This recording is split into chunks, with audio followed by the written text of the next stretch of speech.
중국이 깜짝 놀란 일이 있었습니다. 중국의 한 도시계획 전문가가 한국에서 놀라운 경험을 했다고 하는데요. 무슨 일이 있었는지 지금 시작합니다. 안녕하세요. 저는 중국 건설부 상하이 스마트시티 프로젝트 디렉터 장루이라고 합니다. 오늘 아침 회사에서 예상치 못한 소식을 들었습니다. 한국으로 스마트시티 벤치마킹 출장을 가라는 지시였죠. 한국이요? 저도 모르게 목소리가 높아졌습니다. 동료들이 힐끔 쳐다보는 시선이 느껴졌습니다. 회의실에서 팀장은 태연하게 말했습니다. 장루이, 자네가 가장 적임자야. 특히 상하이 동부 프로젝트 구상에 한국의 스마트시티 시스템을 참고하고 싶네. 가슴속에서 불편한 감정이 올라왔습니다. 표정을 관리하며 고개를 끄덕였지만 내심 거부감이 컸습니다. 한국이라니. 그곳에 대한 기억은 좋지 않았죠. 사무실로 돌아와 창밖을 바라보며 어린 시절 기억이 떠올랐습니다. 아버지가 한국 기업에서 일하셨던 때 갑작스러운 철수로 직장을 잃으신 날이었습니다. 집에 돌아오신 아버지의 굽은 어깨와 공허한 눈빛을 잊을 수 없었죠. 결국 자기 이익만 챙기는 사람들이야. 당시 아버지의 말씀이 귓가에 맴돌았습니다. 책상 위에 놓인 출장 서류를 펼쳤습니다. 서울, 인천, 세종시 방문 일정이 빽빽했습니다. 숨을 깊게 내쉬며 노트북을 열어 한국 스마트시티에 대한 자료를 검색했습니다. 화려한 이미지와 통계들이 화면에 가득했죠. 번지르르한 포장일 뿐이겠죠. 혼잣말이 나왔습니다. 동료 왕린이 커피를 들고 다가왔습니다. 한국 간다면서? 부럽다. 나도 가고 싶은데. 고개를 저으며 말했습니다. 별거 없을 거야. 어차피 보여주기식 투어겠지. 실제론 우리가 더 앞서 있을 텐데. 왕리는 웃으며 말했습니다. 너 한국에 편견이 좀 있는 것 같은데? 내가 지난해 갔을 때 꽤 인상적이었어. 대답 대신 어깨만 으쓱했습니다. 편견이라기보다 경험이고 사실이라고 생각했으니까요. 집에 돌아와 짐을 꾸미며 아버지께 전화드렸습니다. 한국 출장 소식을 전하자 잠시 침묵이 흘렀습니다. 조심해라. 너무 많은 걸 기대하지 마라. 아버지의 짧은 당부에 네, 알겠습니다라고 대답했습니다. 우리 둘 다 한국에 대한 이야기를 길게 나누고 싶지 않았나 봅니다. 여행 가방을 닫으며 창밖 상하이의 반짝이는 야경을 바라봤습니다. 우리 도시의 첨단 기술과 효율성은 세계 최고 수준입니다. 한국에서 배울 것이 정말 있을까요? 의문이 들었지만 직업적 양심으로 최대한 객관적인 시각을 유지하기로 했습니다. 침대에 누워 천장을 바라보며 생각했습니다. 어쩌면 이번 출장은 그저 형식적인 과정일 뿐 돌아와서는 예상대로 우리가 더 앞서 있다는 보고서를 쓰게 될지도 모릅니다. 그게 회사와 상사가 원하는 결론일 테니까요. 잠들기 전 마지막 생각은 아이러니했습니다. 아버지가 한국 기업 때문에 상처받았는데 이제 아들인 제가 한국으로 출장을 가다니. 인생이란 참 예측할 수 없는 것 같습니다. 인천국제공항에 도착했습니다. 비행기에서 내리자마자 느껴지는 공기가 달랐습니다. 깔끔하게 정돈된 입국장, 빠르게 진행되는 심사 절차에 놀랐습니다. 이게 제가 상상했던 한국인가 싶었죠. 이쪽으로 오세요. 입국장에서 저를 맞이한 한국 현지 가이드 김수진 씨는 밝은 미소로 인사했습니다. 공항 라운지에서 잠시 휴식을 취하며 김수진 씨에게 물었습니다. 공항이 생각보다 효율적이네요. 네, 인천공항은 세계 공항 서비스 평가에서 12년 연속 1위를 차지했어요. 그래, 공항만 그렇겠지 속으로 생각했습니다. 첫인상에 너무 휘둘리지 말자고 스스로 다짐했죠. 공항에서 서울로 향하는 공항철도를 탔습니다. 창밖으로 보이는 풍경은 정돈되어 있었고 열차는 정확한 시간에 움직였습니다. 사람들은 질서 있게 줄을 서고 어디서든 소음이 적었습니다. 열차 안에서 스마트폰으로 공공 와이파이에 접속해봤습니다. 속도가 올라왔습니다. 상하이에서도 빠른 인터넷에 익숙했지만 공공장소에서 이 정도 품질은 예상 밖이었죠. 와이파이가 빠르네요. 김수진 씨에게 말했습니다. 당연하죠. 한국은 세계에서 인터넷 속도가 가장 빠른 나라 중 하나니까요. 고개를 끄덕였지만 여전히 의심이 남아 있었습니다. 특별히 관광객을 위한 구간이니까 그렇겠지. 서울역에 도착하자 스마트 정보 키오스크가 눈에 들어왔습니다. 터치 한 번으로 주변 지도와 대중교통 정보가 제공되었습니다. 실시간 번역 기능까지 있었죠. 기술적으로 인상적이었지만 여전히 의구심이 들었습니다. 호텔로 향하는 택시 안에서 창밖을 바라봤습니다. 건물들 사이로 녹지가 조화롭게 어우러져 있었습니다. 도로는 깨끗했고 횡단보도에서는 사람들이 신호를 철저히 지켰습니다. 서울은 생각보다 깨끗하네요. 제 말에 택시기사는 백미러로 저를 바라보며 웃었습니다. 중국에서 오셨나요? 요즘 상하이도 발전이 대단하다던데. 네, 그렇습니다. 스마트시티 프로젝트 관련해서 벤치마킹하러 왔어요. 아, 그러시군요. 서울은 기술도 좋지만 사람들이 함께 만들어가는 도시죠. 그 말에 고개만 끄덕였습니다. 아직은 그 의미를 완전히 이해하지 못했죠. 호텔 체크인 과정도 놀러왔습니다. 키오스크를 통한 자동 체크인, 얼굴 인식으로 문이 열리는 객실, 음성 명령으로 제어되는 조명과 온도 시스템까지 모든 것이 제 예상보다 훨씬 진보되어 있었습니다. 베개에 머리를 기대며 생각했습니다. 여기까지는 인상적이군. 하지만 표면적인 모습일 뿐이야. 내일부터 실제 도시 시스템을 볼 테니 그때 가서 판단하자. 반짝이는 불빛 사이로 한강이 흐르고 있었습니다. 기대와 의심이 공존하는 마음으로 첫날을 마무리했습니다. 그래도 제 아내는 여전히 방어막이 단단했습니다. 아버지의 경험, 사회적 통념, 그리고 제 자신의 편견이 쉽게 허물어질 것 같지 않았으니까요. 내일은 어떤 모습을 보게 될까? 궁금증을 안고 잠이 들었습니다. 아침 일찍 일어나 호텔 주변을 산책하기로 했습니다. 공식 일정은 오후부터였기에 진짜 서울의 모습을 직접 확인하고 싶었죠. 첫 번째로 눈에 띈 건 거리 구석구석에 있는 공공 와이파이 존이었습니다. 신호등 근처, 공원 벤치, 버스 정류장까지 도시 전체가 하나의 네트워크로 연결된 느낌이었습니다. 골목길을 걷다 작은 무인 편의점을 발견했습니다. 문이 열려 있고 물건들이 진열되어 있었지만 점원은 보이지 않았습니다. 호기심에 들어가 봤죠. 어서 오세요. 천장의 스피커에서 녹음된 목소리가 흘러나왔습니다. 상품을 집어 셀프 계산대에 가져갔습니다. 간단한 터치 몇 번으로 결제가 완료됐습니다. 편의점을 나오며 의아했습니다. 도난 위험은 없을까? 상하이에서도 무인 시스템이 늘고 있지만 이렇게 개방적인 형태는 드물었죠. 옆 카페에서 나오던 나이 지긋한 남성이 제게 미소를 지었습니다. 처음 보는 분이네요. 여행 오셨어요? 네, 중국에서 왔습니다. 아, 어서 오세요. 커피 한 잔 하고 가시죠.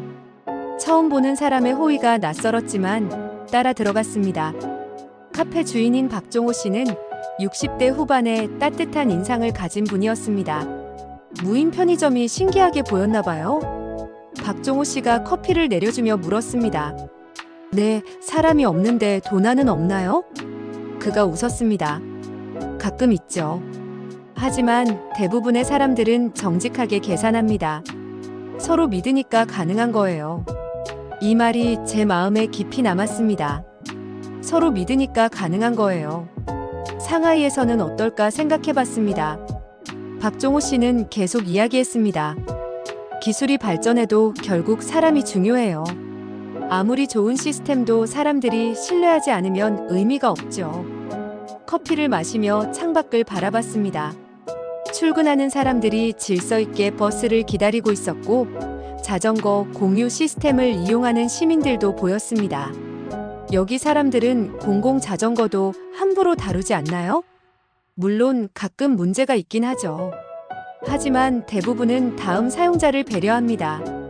내가 쓰는 것처럼 남도 쓴다는 생각이 있으니까요. 카페를 나와 지하철역으로 향했습니다. 지하철은 놀라울 정도로 깨끗했습니다. 벽면의 디지털 안내판은 실시간으로 열차 위치를 알려주고 역 내 모든 시설은 스마트폰 앱과 연동되어 있었습니다. 놀라운 것은 기술만이 아니었습니다. 사람들의 행동이 더 인상적이었죠. 에스컬레이터에서는 한쪽을 비워두고 서 있었고 전화 통화는 조용히 했으며 노약자에게 자리를 양보하는 모습이 자연스러웠습니다. 점심시간 거리의 식당에서 식사를 했습니다. 음식을 주문하고 자리를 찾는데 테이블마다 이전 손님들이 깔끔하게 정리하고 간 흔적이 보였습니다. 직원이 청소하기 전에 기본적인 정리는 손님들이 하는 듯 했습니다. 이건 단순한 도시 시스템의 문제가 아니구나. 처음으로 제 안에 불신의 균열이 생겼습니다. 겉으로 보이는 기술과 시스템 너머에 시민의식이 있었습니다. 오후 일정을 위해 호텔로 돌아가는 길 문득 아버지의 말씀이 떠올랐습니다. 결국 자기 이익만 챙기는 사람들이야. 그 말이 정말 맞을까 의문이 들었습니다. 호텔 로비에서 김수진 씨를 만나 오후 일정을 확인하며 생각했습니다. 아직 판단하기 이르지만 적어도 내가 알던 한국과는 다른 것 같아. 그날 저녁 일기장에 적었습니다. 박종호 씨의 말이 계속 머릿속에 맴돈다. 서로 믿으니까 가능한 거예요. 이게 정말 한국의 모습일까? 셋째 날 서울 동대문 디자인 플라자 DDP에서 스마트 도시계획 세미나가 있었습니다. 세미나는 기대 이상으로 알찬 내용이었습니다. 발표자들은 단순히 기술을 자랑하는 게 아니라 시민들의 삶이 어떻게 개선되었는지 구체적인 사례와 함께 설명했죠. 세미나가 끝난 후 지하철을 타고 숙소로 돌아가기로 했습니다. 평소와 같이 주변을 관찰하며 사진도 찍고 메모도 하며 지하철에 올랐습니다. 한창 메모를 하던 중 문득 주머니가 가벼워진 느낌이 들었습니다. 핸드폰이 없었습니다.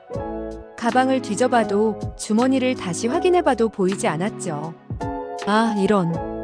당황한 마음에 한숨이 나왔습니다.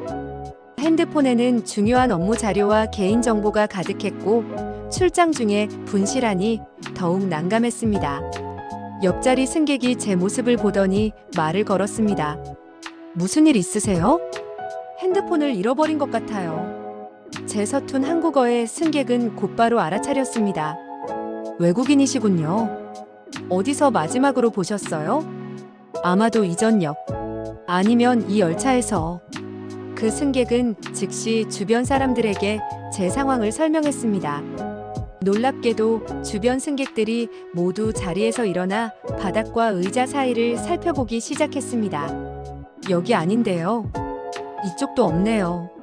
낯선 이들이 저를 위해 찾아주는 모습에 당황스러움과 감동이 동시에 밀려왔습니다. 한 학생이 말했습니다. 역무원에게 신고하는 게 좋을 것 같아요. 한국 지하철은 분실물 찾기가 정말 잘 되어 있거든요. 다음 역에 도착하자 그 학생은 저와 함께 내려 역무실로 안내해 주었습니다. 역무원은 친절하게 제 상황을 듣고 즉시 조치를 취했습니다. 성함과 핸드폰 정보를 알려주세요. 시스템에 바로 등록해드리겠습니다. 정보를 제공하자 역무원은 컴퓨터에 입력하고 주변 역들의 연락을 취했습니다. 그리고 CCTV를 확인하기 시작했죠. 학생은 제게 말했습니다. 걱정 마세요. 곧 찾을 수 있을 거예요. 제가 지난달에도 지갑을 잃어버렸는데 1시간 만에 찾았거든요. 그 말에도 반신반의했습니다. 중국에서도 분실물 센터가 있지만 찾을 확률이 그리 높지 않았기 때문이죠. 10분 후 역무원의 전화기가 울렸습니다. 통화를 마친 그는 환하게 웃으며 말했습니다. 좋은 소식입니다. DDP역에서 핸드폰을 발견했습니다. 아마 세미나장에서 나오실 때 떨어뜨리신 것 같아요. 놀라움을 감출 수 없었습니다. 정말요? 그럼 어떻게 해야 하죠? 걱정 마세요. 20분 안에 여기로 가져다 줄 겁니다. 다음 열차로 직원이 가져올 예정이에요. 약속대로 20분 후 DDP역 직원이 제 핸드폰을 들고 나타났습니다. 확인해보니 아무런 손상 없이 그대로였습니다.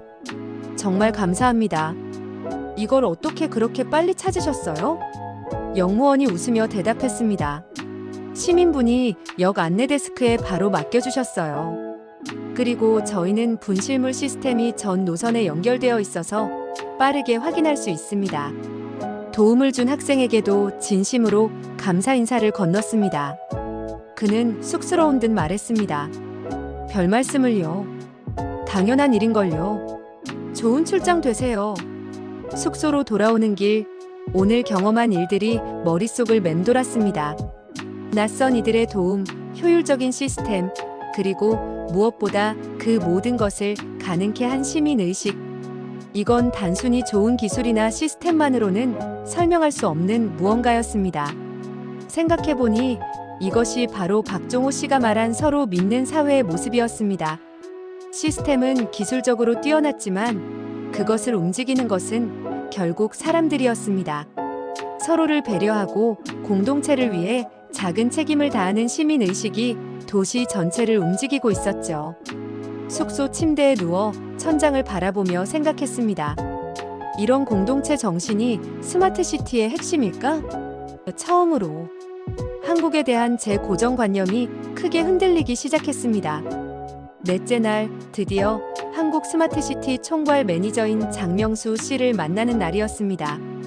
그동안의 경험으로 인해 호기심과 기대감이 커져 있었습니다.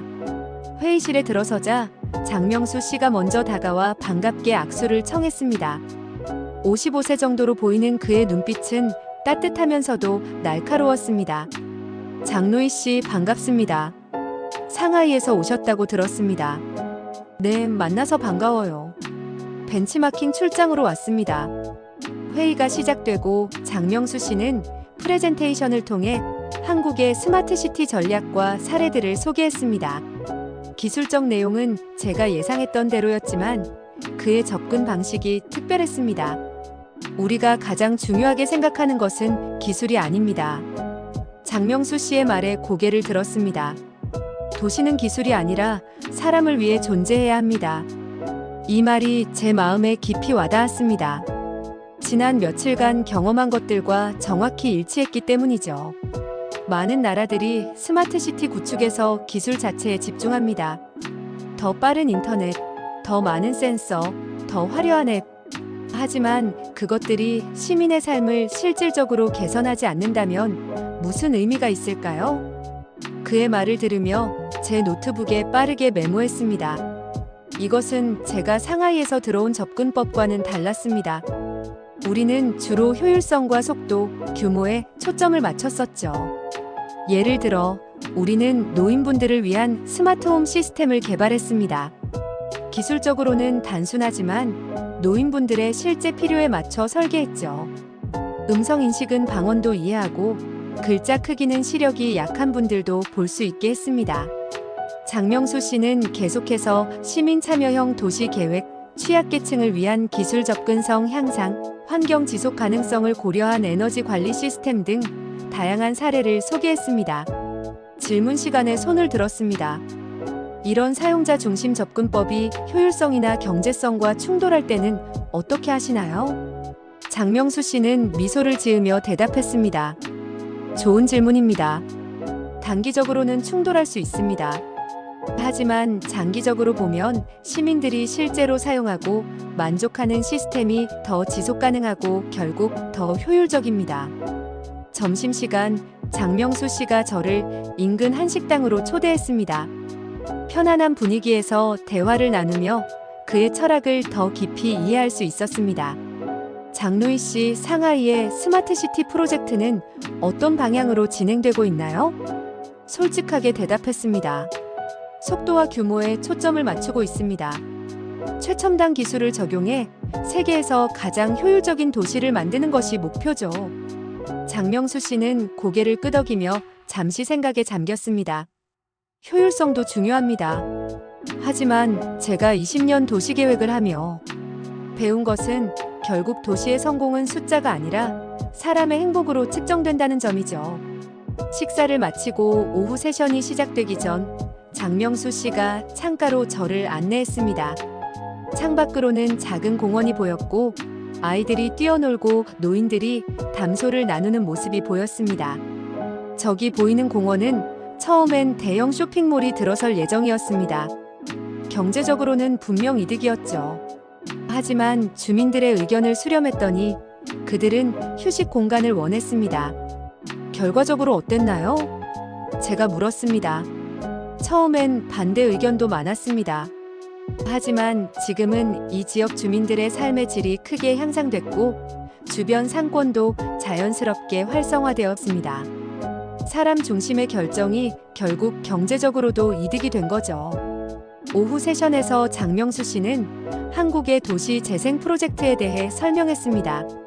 낡은 지역을 단순히 허물고 새로 짓는 것이 아니라 역사와 문화를 보존하면서 현대적 기능을 접목하는 방식이었습니다. 스마트시티란 첨단 기술로 가득 찬 도시가 아닙니다. 사람들의 필요에 스마트하게 반응하는 도시입니다. 회의가 끝난 후 장명수 씨가 명함을 건네며 말했습니다. 내일 저녁 시간이 있으신가요?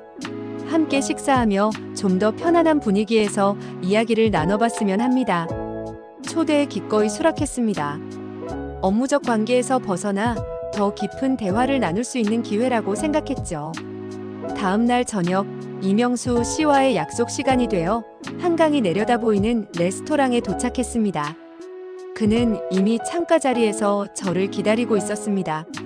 오늘은 공식적인 일정이 아니니 편하게 대화하면서 식사해요. 이명수 씨가 반갑게 맞이했습니다. 레스토랑은 조용하고 분위기가 좋았습니다. 이렇게 개인적으로 초대해 주셔서 감사합니다. 한국에서 많은 것을 배우고 있어요. 제가 말했습니다. 지금까지 서울의 인상은 어떠신가요? 이명수 씨가 물었습니다. 솔직하게 제 생각을 나눴습니다. 처음에는 의심이 많았어요. 한국의 스마트시티가 겉만 번지르르 할 거라 생각했거든요. 하지만 지내면서 느낀 건 기술보다 그 기술을 사용하는 사람들의 태도가 더 인상적이라는 점이에요. 이명수 씨는 고개를 끄덕이며 웃었습니다. 사실 저도 처음부터 사람 중심의 도시를 꿈꾼 건 아니었어요. 효율성과 성장에만 집중했죠. 하지만 제 아버지가 돌아가시고 나서 관점이 바뀌었습니다. 어떤 일이 있으셨나요? 아버지가 치매로 고생하셨는데 당시 우리 동네는 노인을 위한 시설이 전혀 없었어요. 첨단 빌딩은 많았지만 치매 노인이 안전하게 산책할 수 있는 공간조차 없었죠. 그의 이야기에 깊이 공감했습니다. 제 아버지도 은퇴 후 적응하는데 어려움을 겪으셨으니까요. 기술 발전의 이면에는 소외되는 사람들의 이야기가 항상 존재했습니다.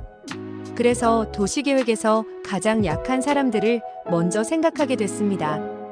노인, 아이들, 장애인. 그들을 위한 도시가 모두를 위한 도시거든요. 그의 눈빛에서 진심이 느껴졌습니다. 식사를 이어가며 이명수 씨는 한국의 복지 시스템에 대해서도 이야기했습니다. 그의 아내 김미영 씨는 사회복지사로 일하고 있어서 육아휴직, 노인 돌봄 서비스, 장애인 지원 프로그램 등 실제 현장의 이야기를 많이 들려줬다고 했습니다. 물론 완벽하진 않아요. 여전히 부족한 부분이 많죠. 하지만 모두가 조금씩 더 나은 사회를 만들려고 노력하고 있어요. 이 말에 깊이 공감했습니다.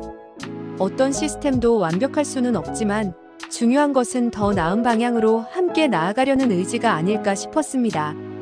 호텔로 돌아오는 택시 안에서 오늘의 경험을 곰곰이 생각해봤습니다. 화려한 기술이나 거대한 인프라가 아닌 사람 사는 냄새가 나는 따뜻한 공간. 그것이 진정한 도시의 모습이 아닐까 하는 생각이 들었습니다. 침대에 누워 천장을 바라보며 생각했습니다. 단순한 성장 수치가 아니라 삶의 품격. 이것이 진정한 발전일까? 처음으로 제 가치관에 큰 변화가 일어나고 있음을 느꼈습니다. 출장 마지막 날 귀국을 앞두고 출장 보고서를 작성해야 했습니다. 호텔방에 앉아 노트북을 켰지만 생각보다 쉽지 않았습니다. 원래대로라면 상사의 기대에 맞는 보고서를 작성했을 겁니다. 한국의 단점을 부각시키고 우리 기술의 우수성을 강조하는 내용으로요. 그게 제 승진에도 유리했을 테니까요. 하지만 지난 일주일간의 경험이 계속 머릿속을 맴돌았습니다. 인천공항의 질서정연한 시스템, 박종호 씨의 서로 믿으니까 가능한 거예요 라는 말, 지하철에서 핸드폰을 찾아준 시민들의 도움, 그리고 무엇보다 이명수 씨의 도시는 기술이 아니라 사람을 위해 존재해야 합니다라는 철학. 창밖을 바라보며 깊은 고민에 빠졌습니다. 솔직한 마음을 담은 보고서를 쓴다면 상사는 실망할 것이고 승진에도 영향이 있을 겁니다. 하지만 거짓된 내용을 작성한다면 그건 제 양심을 속이는 일이죠. 한참을 고민하다가 단기적인 이익보다 장기적인 진실이 더 중요할 거란 생각을 했고 결국 용기를 내어 노트북 앞에 다시 앉았습니다. 깊은 숨을 들이쉬고 진솔한 마음으로 보고서를 작성하기 시작했습니다. 출장 전 한국 스마트시티에 대한 저의 인식은 겉만 번지르르한 시스템이라는 편견에 가려져 있었습니다. 그러나 일주일간의 경험을 통해 한국의 스마트시티는 단순한 기술의 집합이 아닌 사람 중심의 철학이 깊이 뿌리내린 결과물임을 깨닫게 되었습니다. 이어서 제가 경험한 것들을 솔직하게 적었습니다. 기술적 측면에서 우리가 배울 점, 시민 참여와 신뢰 문화의 중요성, 그리고 도시 계획에 있어 사람 중심 철학의 가치까지. 결론, 상하이의 스마트시티 발전을 위한 제언.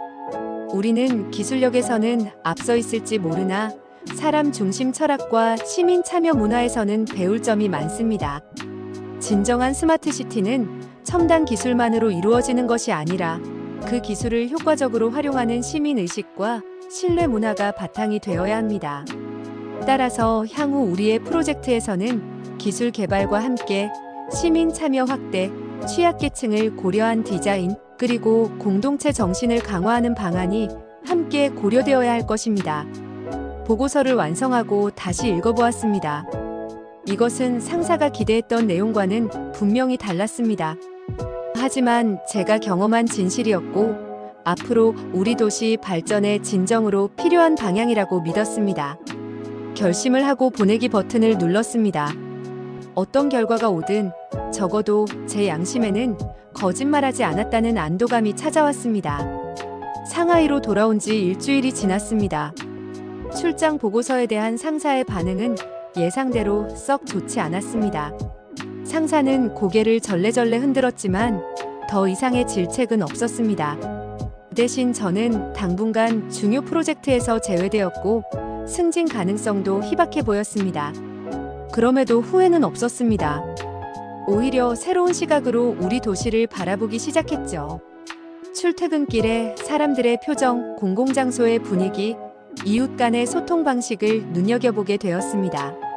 상하이도 놀라운 기술과 인프라를 갖추고 있지만 사람의 측면에서는 더 발전할 여지가 있다고 느꼈습니다. 한 달 후 회사에서 새로운 지역 커뮤니티 프로젝트 제안서를 모집한다는 공지가 나왔습니다.